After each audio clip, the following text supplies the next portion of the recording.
Excuse me while I whip this out. Welcome to Therapy Unzipped, the podcast that's not afraid to spill the mental beans. We're two therapists who believe in the power of laughter, levity, and real talk to break down the walls of stigma surrounding mental health. Our mission? To unzip the world of therapy, share the bloopers, successes, and everything in between that make up the human experience. We'll tackle your burning questions, share our professional insights, and sprinkle in a healthy dose of humor, all while promoting a culture of mental wellness. So buckle up, listeners, as we unzip the complex world of mental health, because no one should have to navigate this journey alone. Together, we'll show you that therapy and mental well-being can be just as much about laughter as they are about learning.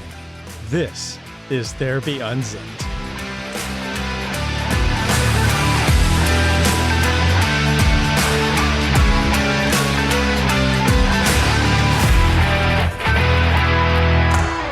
Seems to be recording. All right.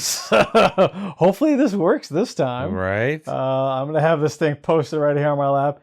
The lights should still be on, so if you see them go off, fucking let me know. All righty. Thanks for being here, you guys, our dear listeners and friends and family members out there that are listening. I hope you enjoyed last week. That was a little story that I told, but we had recorded, or we thought we had recorded, our podcast on depression, and it was fantastic. And I was so excited to post it to only find out that only 2.5 minutes had actually recorded and our recording device shit the bed. So anyway, take number 2. We're going to be talking about depression today. The universe was telling us something, Tom. It said last week was not the week for depression. This week is the week for depression. Absolutely. There's a reason for why these things are happening. Absolutely. And even if we don't know the design, it's okay. Absolutely. We are adaptable. So, depression. Let's talk about depression, because this is something that affects a lot of people. And I wanted to get into some of the different types of depression and maybe some of the signs and symptoms, some of the treatment options that there are out there. You, having taught mental health first aid for a long time, Yes. encourage dialogue and to get people talking and to not feel like, oh, I don't want to mention about depression or about suicide or about other mental health challenges because I feel like I can't handle it, when in fact, it's okay to talk about these things. It's okay to ask for help. So, Right. let's just kind of get into it. I just don't understand how mental health, depression, suicide, anxiety, any of those things are such taboo things to talk about, or things that we need to be talking about. We talk about cancer. We talk about hemorrhoids, for crying out loud, but we won't talk about depression and suicide. I just don't get it. And we need to change that scenario in our vernacular, in this country, in the world. We need to be talking about depression. We need to be checking in on our friends and family. It's okay, and we need to be asking, how are you doing today? You know, I know that you have lived with some depression in the past. How are things going today? Is there anything I can do to be helpful? It's okay to bring those things up, and it's encouraged to bring those things up. Sure. Now, depression, a pervasive feeling of maybe sadness, melancholy, hopelessness, helplessness. I can't get out of my own way. Things that I used to do don't provide me a sense of joy anymore. I feel like there's no other choice for me, and I'm not motivated. I don't have a desire to do anything, and I wish I could be doing things. I look at other people and see they're living happy, productive lives. Why can't I just be happy? So not really the clinical definition of depression, but those are some of the thoughts that are in my head and some of the things I've heard from clients who suffer from depression. And so I want to get into more about that. For sure. You know, and it's, sleeping too much, not sleeping enough, can't sleep, and consistent insomnia, or just want to sleep all the time, can't get out of bed. Yeah. Same with eating a lot, emotional eating, just eating, or not having an appetite and eating at all. So it is a change from your normal. So not enjoying the things in life that have normally brought you joy. I ride motorcycles. So if there's a time where I'm not on my motorcycle for 2 weeks at a time, Tom, you better say, what the What the hell? fuck is going on? Yeah. What the hell? Yeah. You know, and for other people, it is sports, getting outside, reading, whatever it is, hanging out with friends and Yeah. family. And, you know, we think about depression as being, you know, the main symptom being sadness, or that kind of thing. And it can be, but the most significant or pervasive sign in adolescence is irritability. The biggest sign of depressive symptom in adolescence is irritability. And it can be for adults as well. But, and, you know, we know adolescents are just darn irritable to begin That's with. what I was going to say, more than the regular amount. So, you know, a lot of parents and loved ones will think, you know, oh, it's just teen angst. It's just, oh, you know, all teenagers are irritable. Yes, there are stages where many teens can get irritable, but if it's a consistent, pervasive symptom, that could be a sign of depression as well. Yeah, so changes in behavior, Mm-hmm. changes in physical stuff. There's physical symptoms, you Right. know, just emotional changes that occur. And if you're noticing these changes, it's important to talk about it with somebody, get help. Maybe it is a chemical imbalance that is Mhm. going on. Maybe there's been changes recently, and maybe it's a situational depression. Right. Maybe you're going through a breakup. Mhm. Maybe you failed at something, some goal you had set for yourself and you did not accomplish it. Right. Maybe it's the end of an era, so to speak. That's actually a happy time, but you know that your life is going to forever change. You graduate college and or high school, or you finish something and now, or you're moving and there's a change occurring. You're going to have to move to a new place, or you're going to have to go out and get a job now. Right. And these could be times, normal times, where we might feel ourselves in a state of depression. Right. So that's a good point. Two major types of depression, or I should say two etiologies, or where does depression come from? Two major places. One is organic. It's what we're predisposed for. Genetic predisposition. Many people are genetically predisposed for depression and everything else. You're predisposed to have brown eyes. You're predisposed to have red hair, whatever. We're predisposed for lots of things. Many people have a predisposition for a mood disorder or depression. So that's things that we're predisposed for, and we'll talk more about that, why sometimes it happens, why it doesn't. But then, as Tom just described, they're situational. And situational depression, I mean, grief is a classic sign of situational depression. So as treating clinicians, we want to know, is this organic based or is it situational? Because treatments can be similar, but they can be different as well. The other thing with depression, and when it's important for ourselves, but not only that, in our family units. And what I mean by family units, not just our family, but our friends, our close people, the 5 people that you would grab, in a time of desperation, that's your family, whether they're blood relatives or not. Those are your peeps. That's your support network. So it's important to talk to people in your family, your support network, about your depression in a scale. I always use scales because it clearly helps define out for people. Some people use a scale of 0 to 10, 0 meaning no depression, 10 meaning the worst depression I've ever experienced or can imagine. And some people use 0 to 100. It's just a more expansive scale. And some people like that. Doesn't matter what you choose, but whatever you choose, stick with it. Mm-hmm. So I like the 100 scale. It just is more descriptive in my world. And I'll give an example about depression for me. Fortunately, organically and situationally, I'm not a depressed guy. It's not something that sits with me. Thank goodness. But there was a time in my life about 7-8 years ago where my life flipped upside down overnight, and my depression went from an average of 15 up to about a 35. Yeah. And that is a big change for me. Some people live at 35. Some people's every day is 35. But my every day is a 15, and I went to a 35. I had the sense to pour myself into therapy for about 6 sessions.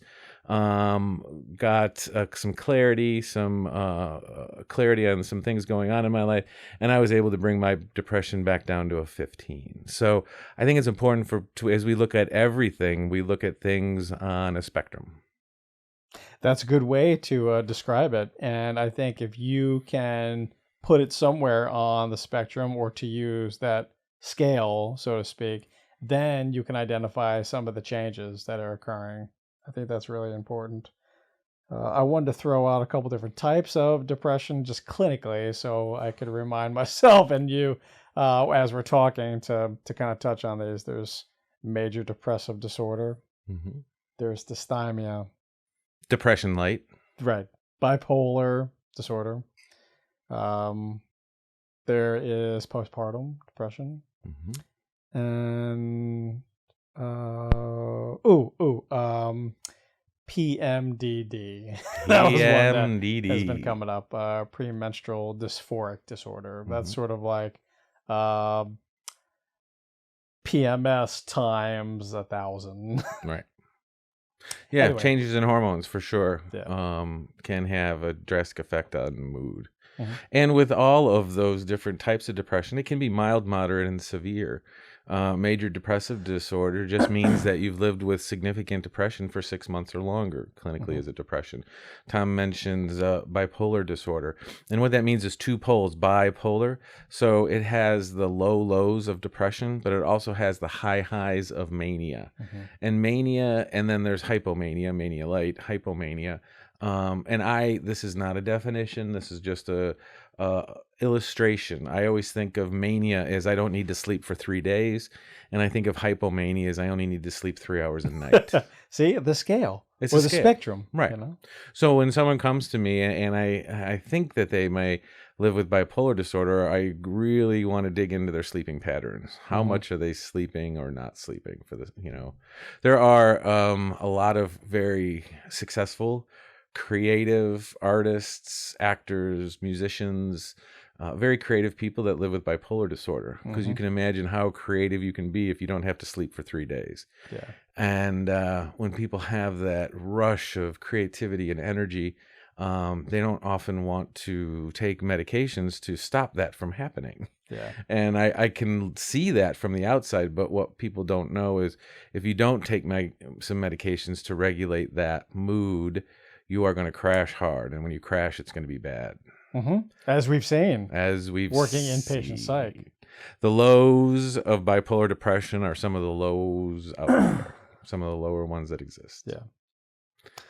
So there are different qualities to each one of those things. And so there are some different treatments to help you manage those symptoms, which we'll get into. It bears restating about suicide, just to kind of talk about that, because I want everybody to be talking about these things. Whenever it comes to mental health, if you can listen to us and listen to the curse words and get through that, and our jokes, Brett's are much better than mine.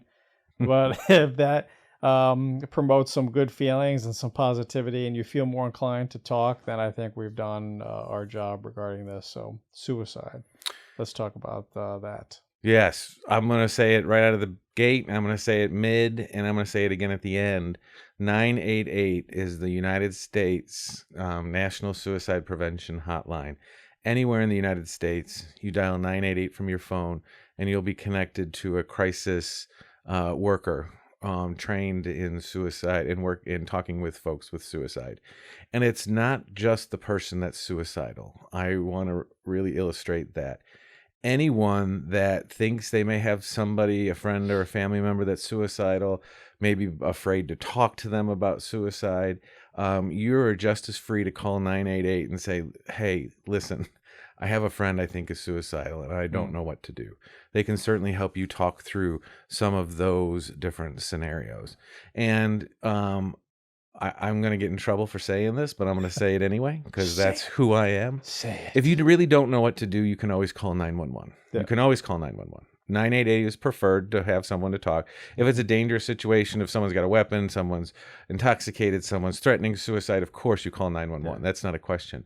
But if you ask somebody, and I really, really encourage you to talk to people that you love in your network and ask them, have you had thoughts of ending your life? It's not an unusual question to ask. It feels really weird the first time you say that, but it really needs to become part of our lives in asking that question. The more you ask that question, the more comfortable you'll be. The reason people don't ask that question is because they don't know what to do if someone says yes. Right. What do I do? I'll just freak out. So if someone says yes, I'll scream, I'll run outside the room, and I'll just run down the street. No. Probably not. Probably not. But, it's not unusual for people to have had thoughts of ending their life. In fact, I would say many, if not most people, have had thoughts of ending their life. It's not unusual. Suicidal ideation can be quite normal. Absolutely. But the second leg to that is if you ask someone if they have had thoughts of ending their life and they say yes, that's not the time to freak out and say, okay, well, thanks for being honest with me. And, a lot of people have had those thoughts. So have you thought about how you would do it? Sure. Planning. Do you have a suicide plan? Right. And an answer to that other than no is a little bit more concerning than the first one, just thinking about it. Definitely more concerning. And you just said planning. That's sort of like the third tier of that. Yeah. That's like we need to intervene. Right. Then the third question is the intention. Mm-hmm. So have you had thoughts of ending your life? Yes. Have you thought about how you would do it? Yeah, I've been stashing a bunch of pills and I was thinking about, taking some pills or something. So if they have the ideation and they have a plan, that should be more concerning. But then the third question is the whammy. Have you thought about when you would do it? And you're either going to get the no, not really, which is concerning, or you're going to get the no, I would never do it. I couldn't do that to my kids. I couldn't do that to my wife, my mother. It's a sin against God. You'll hear the protective factors that come out in the third question. You should still have some concern, but it doesn't mean to go run screaming and call 911, right? Unless they're actively suicidal or active with a plan and a weapon or you just don't know what to do. I mean, 911 is always there, but call 988. They're very helpful. That's what they're trained to do. Yeah. So utilize that. If somebody is stating to you that they are having thoughts, please treat it seriously. Yes. Now, there's a myth that if somebody's telling you that they're suicidal, that they're just looking for attention. And I want to dispel that right now. If they're telling you that they are suicidal, whether they have the intention or not, it's something that needs to be taken very seriously, and we need to move towards help. Whether you meet with them as a family member or friend on a regular basis to check in on them, or you move them to therapy, or maybe even hospitalizations, depends on the frequency and severity of it. This is something to not let just go and say, well, they're just looking for attention. So, right. They're looking for attention because something's not right. Right. And so take it very seriously. It is, well, I can't say it's true, but we've observed being in the field of mental health collectively, probably over 50 years of time in grade and knowledge and experience working with mental health. There's a lot of times, not all the time, I can't use absolutes, that if somebody is suicidal and they have a plan, they're not necessarily going to tell you. They're just going to go in and do it. Absolutely. If they have come to that conclusion, this is the only option, the only viable option for me, instead of continuing to live with X, Y, and Z, physical, emotional pain, what have you. They're going to do it, and they're not necessarily going to be reaching out to help. And in fact, they're probably going to minimize their issues, and you might see them engaging in tying up a lot of loose ends, giving stuff away for free, a surge of happiness if they maintained, let's say, major depressive disorder, and they've always been sort of that impossible person to deal with who always is, hopeless and helpless. And now all of a sudden they're like joyous and ecstatic. That's probably not a good sign regarding them. Means they've probably made a decision. Yeah. and they don't have to agonize over it anymore. They know that pain is going to end. Sure. You know, the biggest a big sign, even most recently, is people talking about suicide and social media. Take it seriously. You know, like Tom said, people think that they're just looking for attention. Well, you know what? Even if that's the case, which is probably not, give them some attention. Give them some attention. Just give them some attention. Because Right. what if it's not? And what if you ignored it? Oh, they're looking for attention, and then the next day you found out that something happened. Yeah. You would not feel great about that. In fact, we just had a significant suicide in our community. Which is probably why universally this podcast was held back a week. Yeah. Interesting enough. I think it was the last Friday night. Yes. Friday night, Saturday morning. Yeah. A major, very well-known physician in our community ended his life. More than half of my clients, closer to 75% of my clients, have been affected by this thing. Yeah, big one. Just this week. Yeah. Yeah.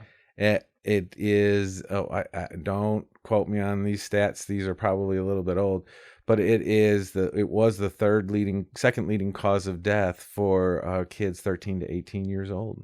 Wow. Yes. I think that was 2 years ago. Mm-hmm. The two fastest growing groups of people dying by suicide are kids, 13 to 18, young adults, and guys like me, old fat white guys, 45 to 65. Those are the two fastest growing groups of people dying by suicide.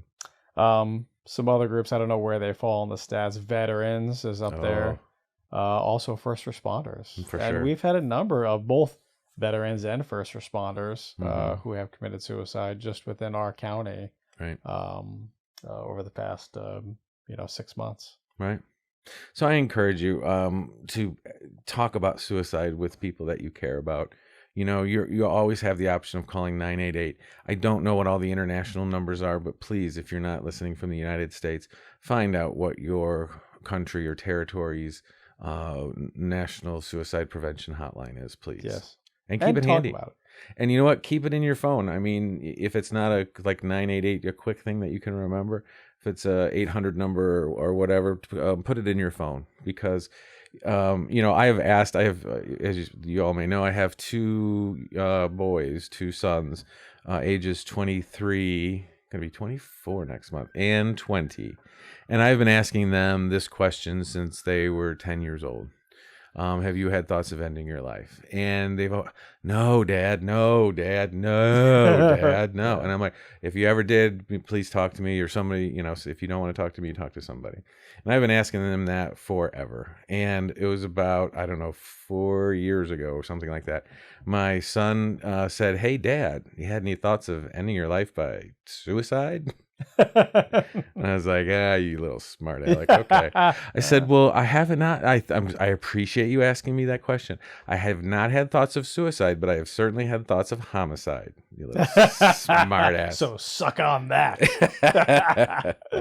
But it's just, and my kids are, my adult sons are not afraid to talk about mental health and anxiety and depression and suicide and those kinds of things. And I wish the whole world was like that. It's not a taboo thing it's something that we all need to be talking about. Yeah. And it's not that it's a sign of weakness. Nope. You're not going to, somebody who has another, illness or something, cancer, diabetes, whatever, is not going to be treated with the same reverence. I guess what I'm trying to say is you'd feel open to say, oh, I have diabetes, oh, okay. Yeah, no, I have diabetes too. Or my cousin has diabetes, how are you managing, whatever, do you need any support? But you say mental health, or I have a mental health issue, people are like, get the fuck away from me. I don't want nothing to do with you. When in fact, we are all susceptible. And at some point there might come a situation where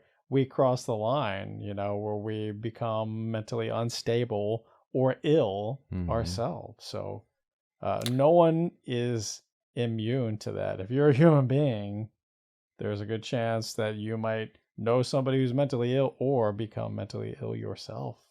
Pre-pandemic, 1 in 5 people in the United States was living with a mental health issue. Since the pandemic, it's now 2 in 5. So 20% to 40%. 40%, almost half of our country or half of the United States is living with a mental health issue. I don't know the stats for other countries. Yeah. And so 40% today, you pick out 40%, standing in an elevator, 40% of those people are living with a mental health issue. It's very common. And every single person at some point in their life will be faced with a mental health issue. Yeah. Situationally or organically.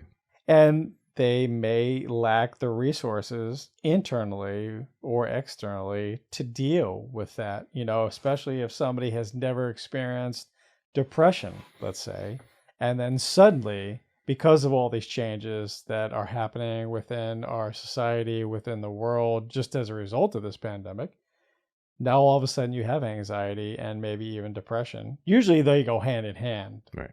They're not opposites. Right. They kind of run parallel lines. You don't have the internal versus somebody who's been dealing with chronic depression their entire life. Right. You lack the skills, the ability to cope with it. And suddenly you're hit with it. What the fuck? What do I do with this? This is what it feels like. And so I think people are understanding that having anxiety or depression is not something that you just snap out of. Right. Or think happy thoughts. And it doesn't mean that the people who are suffering from depression or anxiety or any other mental illness are weak or weak-minded or not able to cope or lazy, or that there's something fundamentally wrong with them and we need to go collect them all and stick them on an island somewhere. Right. Normal, regular people who are afflicted by this. They are the strong folks that are living a difficult life, and then you add on depression. Right. Life is hard enough without mental health issues, and then you layer that on. So it's common. We've talked about, 2 in 5 people right now are living with something. 11% of delivering moms will have a postpartum depression episode. Yes. 35% of post-interventional cardiac patients. So after a cardiac event, pacemaker, stents, whatever, post-interventional cardiac. All right. Go back to it. Postpartum. All right. So we've said 2 in 5 people in the United States living with some mental health issue.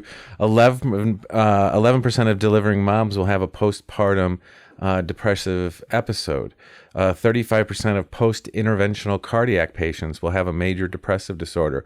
We know that physical health is tied into mental health. And that post-cardiac thing is because people are going through a mortality phase. They're not as healthy as they thought they were. Did I do everything I wanted to do in my life? Am I leaving a legacy? Did I do what I wanted to do with my family, friends? Did I accomplish my professional goals? And I'm looking at probably less of my life as opposed to I've already lived. So they're dealing with mortality. And that can cause some depression. We see depression in senior citizens, right? When they are not able to do what they used to do, when they're looking at the end of their life as opposed to earlier on. So we're talking about a lot of different types of depression. I'd like to get into some of the treatment options for depression. As I said before, it's not something that you just snap out of or just think happy thoughts like candy canes and sugar plums or candy canes and testing testicles 1 2. Who knows? Maybe it's really peeking out on the gain or something. I don't even know. But anyway, so we've had a fun time recording this doggone depression podcast. So I'll leave as much of it as can, whatever recorded, I'll leave that in. And we left off starting to talk about treatment options. Treatment for depression. So, some people certainly start with some self-help, and that can work for some people.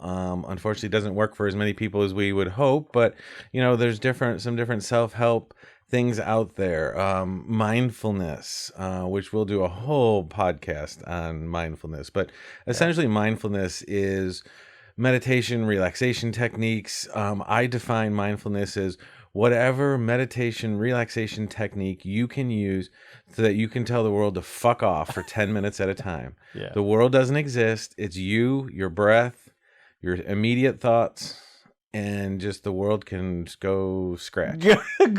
Go pound sand or whatever. Exactly. Yeah. And I've heard that a version of it could be prayer. So if there's a religious or spiritual base Right. that you have, then prayer, I like this. Prayer isn't necessarily for God or a higher power, even though that like furthers your connection with that higher power.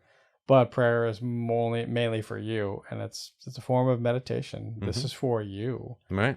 Things that you're doing to disconnect from maybe stress or the things that are happening around you. Maybe there are triggers that are causing you to feel a certain way or think a certain way. And mindfulness is one of the things that I teach like every single client that comes in absolutely. in some form, the art or a way to engage in being mindful. And so we're going to talk about that a lot. We'll have a podcast just on that, but I'm sure you'll be hearing us talk about mindfulness again and again and again. Anything from yoga to meditation to breath work to guided imagery, that all falls under the category of mindfulness. Mindfulness is just how do you refocus yourself, whatever that looks like. Yeah. I think it bears saying that sometimes, most of the time, Occam's razor style, if we break things down to its simplest parts and components, usually the simplest answer is the one that will work the best or is the correct one, let's say. For sure. So habits. If you notice that you are depressed, and if you look at all those things that you're doing, going to bed real late, sleeping in or sleeping excessively, like more than 12 hours, if you're eating shitty foods, if you're engaging in drugs and or alcohol, if there's nicotine or stimulants like caffeine involved, things like that, look at your habits and maybe we need to change those habits. You can't survive and stay hydrated on 6 Diet Cokes per day. But a pack and a half of cigarettes with that, doesn't that work, Tom? Nope. Not even that. Not even if they're American spirits. And alcohol is funny because the first 2 drinks make you feel great, and anything after that is a complete depressant. Right?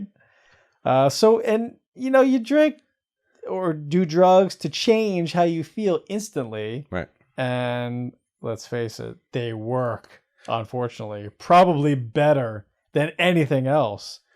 But they have a downside. Then there's all the unintended consequences that come with that. Sure. So it's a quick fix to a big problem. Well, initially, but then it creates bigger problems. So yes, Tom. So the best thing you can do. Well, think about it. If you eat like crap, remember how you feel after eating big Thanksgiving dinner. Yep. You just want to sit on the couch. You want to take a nap, and you just want to go to bed and watch football. Like a bear that's been hitting the neck with a tranquilizer. Right? Well, if you eat like crap, you will feel like crap. So change your eating habits. Eat clean. Get away from all this processed food. Fruits, vegetables, lean proteins, seafood. All of us that live on the coast eat seafood. It's so delicious. Right. So change your eating habits. Get on a consistent sleep pattern. We've talked about if there's any magic bullet to mental health, it's sleep. Seafood. You've got to get consistent sleep. And, a lot of people think, I only need 3 or 4 or 5 hours of sleep a night. It's not true. No. It's just not true. Yeah. I will tell you that for 20 years of my life, at the beginning of my professional career, I slept 4 hours a night, and that's all I thought I needed. And I crashed. And after I crashed, I had to put myself, I made myself the bargain that I had to stay in bed for 8 hours. I couldn't look at my phone. I couldn't read. I just had to lay there, whether my eyes were open or closed. I couldn't get out of bed except to go to the bathroom for 8 hours. And I tell you, those first 3-4 nights were so miserable. I would have stabbed somebody if I could have. But I tell you, if I don't get 7, 8, 9 hours of sleep now, my body is adjusted to like, hey, if we're going to be laying here, we're going to get some sleep. Now I sleep. If I don't, like I said, if I don't get 7, 8, 9 hours of sleep a night, it's not a good thing. I need to get more sleep, and so I if you don't already know, people, I know Brett knows very well that I'm kind of a go-getter, workhorse, go after it, and I have like so many different things that I have my hands into, which I enjoy that. I wouldn't change it, but that has led me to sacrifice things like sleep. And so I can feel it. And the older I get, now at approaching 45 at the end of the year, it's really starting to affect me. And only getting 5.5 hours of sleep per night consistently, night after night, I'm not feeling so hot the next day. And not only fatigued nor run down, but we work out every morning. We lift heavy weights. My recovery time is not there. Right. Increased cortisol or stress hormones, increased weight gain over the years because of this. And since I've made changes and I adapted some really good positive habits, 75 hard is something that I've been Today doing. is Tom's day 75. Today's day 75 hard. Yeah. Congratulations, Tom. Thanks. All I got to do is continue to stick to the diet, which is no problem. Do my second workout and snap a picture of my not so fat ass anymore. And I'm going to continue. I'm just going to continue these habits, but I'm going to do round 2 of 75 hard. But anyway, so that has felt great. And so they're easy habits. Okay, right. So I don't want to get into that program, but let's talk about the habits. Drinking water. Yep. In this program, the 75 hard, it's a gallon of water. So, man, I thought that was going to be a fucking struggle. Not at all. You got to pee. Duh. But, like, I feel so much better. I feel better rested. I feel hydrated. I don't need coffee or energy drinks like I had before. Everything is regular. Nice. Skin feels better, just like, and the recovery from the workout has improved. Eating clean has really helped. Exercise, hello. I mean, these are nothing new. Right. It's not like, we're saying you have to, go back to school and change your entire life, divorce your spouse in order to cure your depression. Nope. No. You just start doing these simple habits and let them take hold and do them consistently. Things will start changing for yourself. And not that it's going to take away the depression or the anxiety or other things, but it's just going to make you a little bit tougher. And better equipped to manage your depression. And the other 75 hard thing, or the simple exercise, is exercising your brain. Just 10, 15 minutes a day. Engage in something besides TikTok, besides football. The things that suck up my world are football and TikTok. So, I read every single day. I read, and the rules I have in my life is I read some kind of educational book that I'm going to learn something, some self-help, some science, some biography, something where I'm going to learn something. And then I throw, or even some history. I've been getting into some more history because we're seeing the fall of the Roman Empire. Yeah. Part 7. Anyway, and then once I finish that book, then I can read a trashy fiction novel, mystery, something or other. That's the deal you made with That's the deal. But see, how come my trashy fiction novel I can finish in a week and it takes me a month to finish? I know, right? Yeah. A smart book. Yeah. Oh well. Yeah, it's taking me about a month to get through Meditations, which is Roman Empire. All right. But other books, I used to read like one book every 3 days. Yeah. And that's something else that was sacrificed through all the things that I've been doing. Right. And so now this challenge, 75 hard, has gotten me back into really reading consistently every day. Good. And I love it. Why have I not been doing this? Right. Why do we sacrifice those things? Right. So that is simple changes to your daily routine. Simple changes. But one good decision leads to the next good decision, leads to the next smart decision. One good thing leads to the next. Yeah. So a body in motion stays in motion. A body at rest stays at rest. So there's that. The other treatments that we didn't even get into.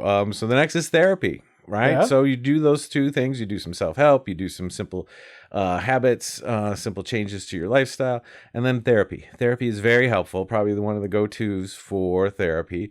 There's certainly cognitive behavioral therapy. There's DBT. There's mindfulness. There's, all kinds of different types of talk therapy.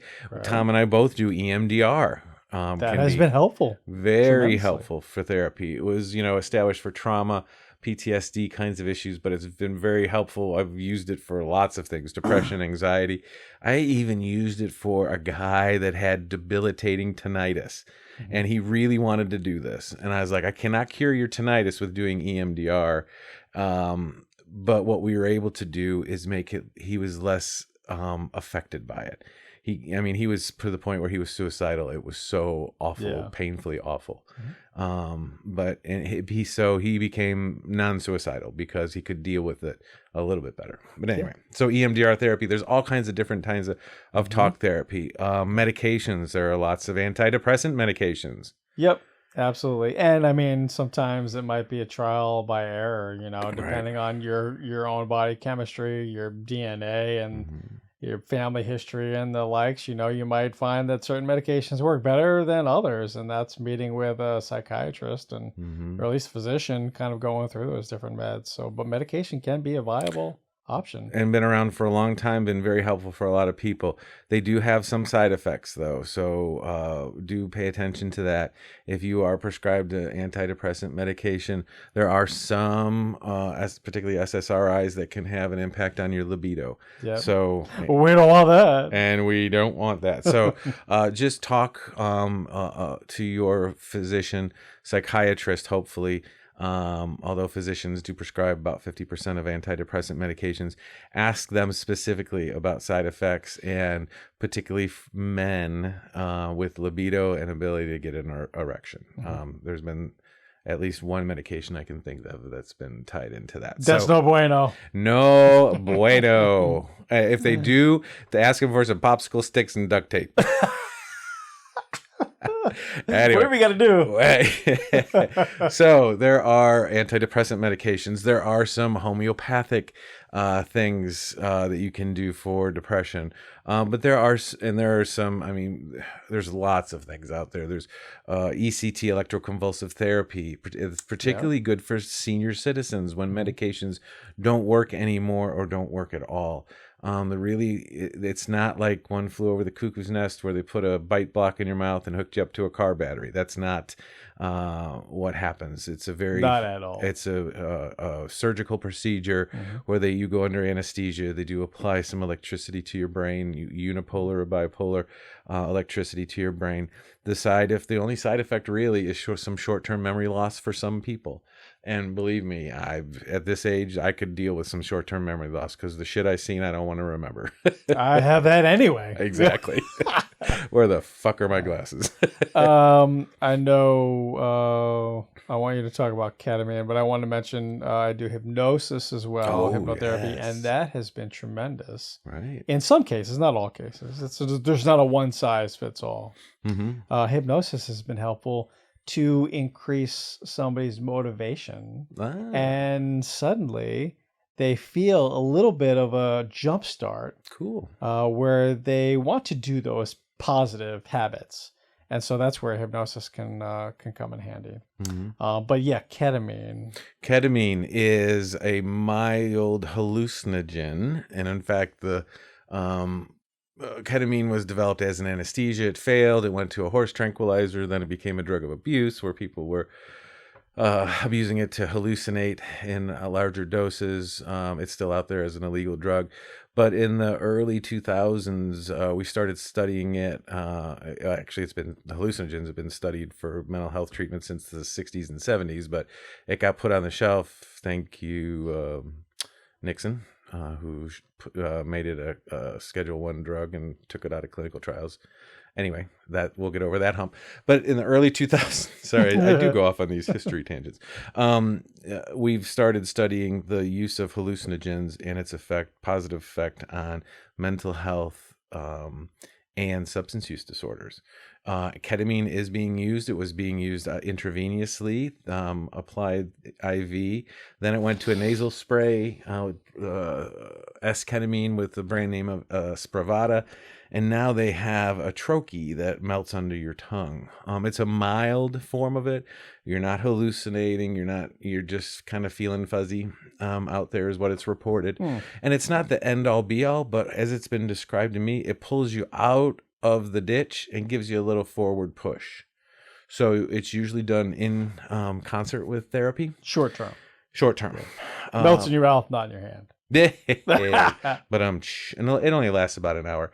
And then there's lots of new research and treatments, and in fact it's legal in five or six states now.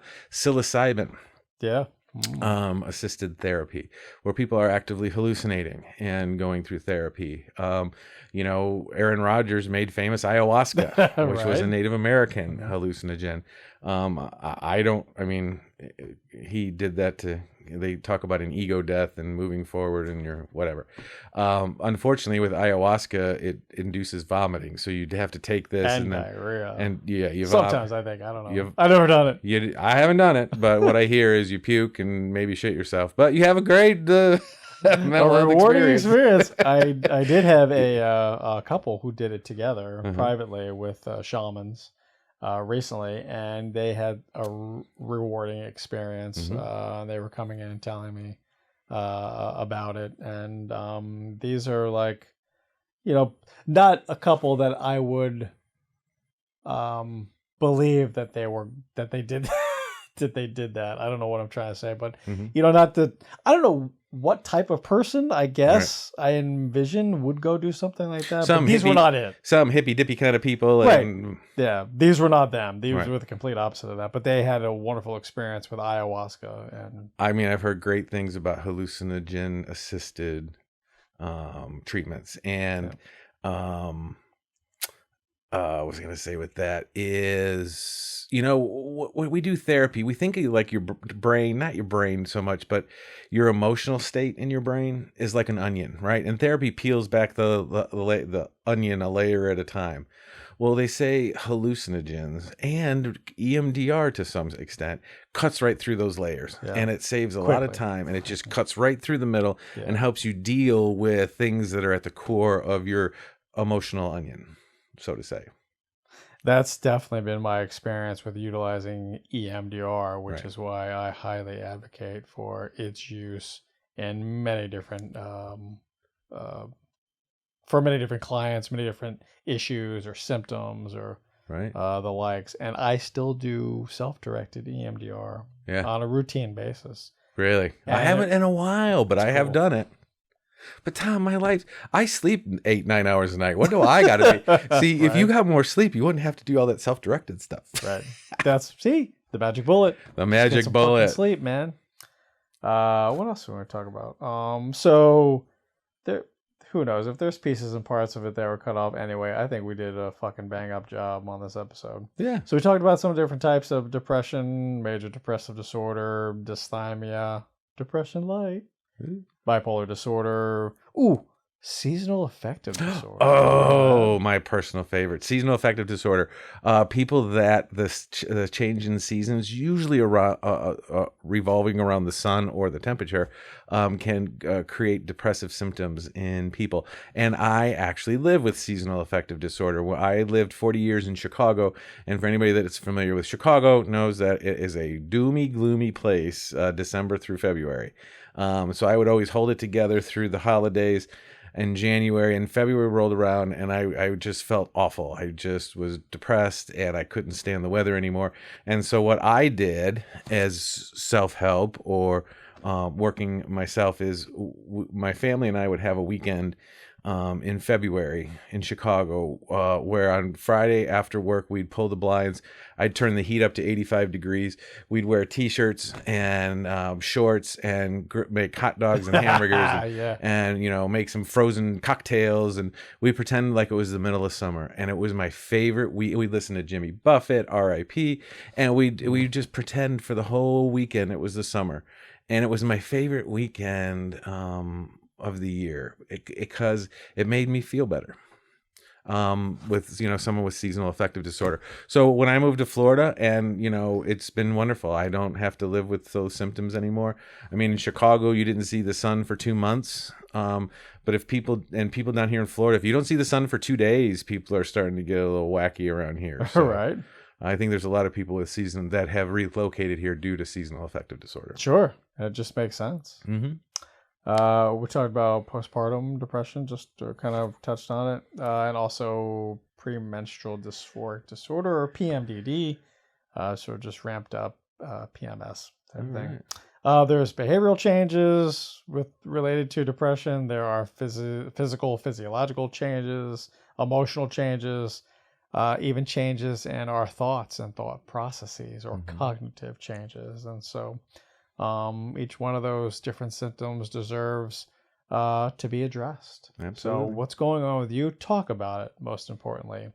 And then we talked about the different types of treatment options, just traditional psychotherapy, talk therapy, CBT, DBT, medications that, I always love your analogy when you talk about it, picking you up from the lower levels or the basement in the house. Oh, yeah. And up to like the first or maybe even second floor.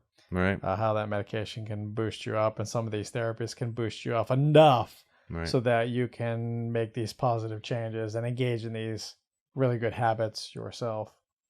So we talked about some lifestyle changes: drink water, get sleep, eat clean, engage in some self-help, self-improvement, read or improve your knowledge base some level. Talked about ECT and how that could help. Talked about the alternative treatments like ketamine and maybe even psilocybin or ayahuasca. Now we're not endorsing those. Those are still like being tested and things like that, but we've seen and heard of cases where that has been helpful. And I know research and efficacy is going to continue to be, improved upon and grown and expanded upon in the future.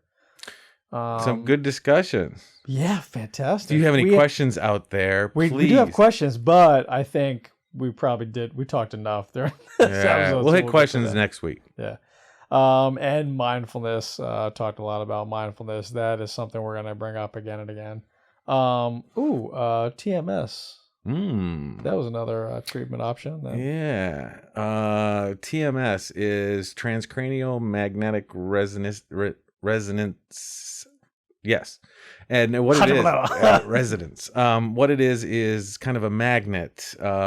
They wave this magnets over your head, and it helps kind of readjust the electricity in your brain, because we as human beings are all electrical, plumbing, and structure, right? So we have our structure, we have our plumbing, obviously, with our blood flow and other flows, and then we have electricity that operates our heart, our brains, and everything else. Well, TMS, or RTMS, is helpful in readjusting the electricity in our brain, much like ECT is. So TMS is like ECT light and non-invasive.